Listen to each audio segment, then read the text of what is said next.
ತಂದೆ ಕುಮಾರ ಪವಿತ್ರಾತ್ಮನ ಹೆಸರಲ್ಲಿ ಸ್ತೋತ್ರವಾಗಲಿ. ಇವತ್ತು ನಮ್ಮ ಜೊತೆಗೆ ಸುಶೀಲಾ ಸಿಸ್ಟರ್ ಇದ್ದಾರೆ ನಮ್ಮ ಜೊತೆಗೆ.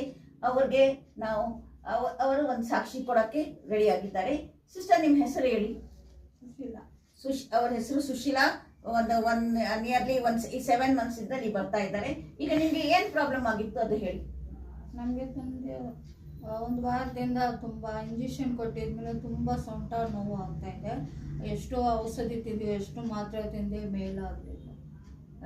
ಮತ್ತೆ ಈಗ ನೀವು ಡಾಕ್ಟರ್ ಹತ್ರ ಹೋದಾಗ ಅವನು ಇಂಜೆಕ್ಷನ್ ಯಾವ ರೀತಿ ಕೊಟ್ಟಿದ್ದು ಒಂದು ಚೂರು ಹೇಳಿ. ಅವರು ಫಸ್ಟು ಒಂದ್ಸಲಿ ಕೊಟ್ಬಿಟ್ಟು ಮತ್ತೆ 2ನೇ ಸತಿ ಸೀರೆ ಒಳಗಡೆ ಕೊಟ್ಟರು. ಅದರಿಂದ ನಿಮ್ಗೆ ಏನ್ ಪ್ರಾಬ್ಲಮ್ ಆಯಿತು? ಅದರಿಂದ ನನಗೆ ಇದು ನಾನು ಉಜ್ಜಲಿಲ್ಲ, ಬಿಟ್ಬಿಟ್ಟಿದ್ದೀನಿ. ಅದು ಬ್ಲಡ್ ಕಟ್ಕೊಂಡ್ಬಿಟ್ಟಿತ್ತು, ರಕ್ತ ಕಟ್ಕೊಂಡ್ಬಿಟ್ಟು. ಈಗ ಇಲ್ಲಿ ಬಂದಾಗ ನೀವು ಏನ್ ಮಾಡ್ತಿದ್ರಿ? ಇಲ್ಲಿ ಏನ್ ಮಾಡಿದ್ರಿ? ಯಾರು ನಿಮ್ಗೆ ಪ್ರಾರ್ಥನೆ ಮಾಡಿದ್ರು?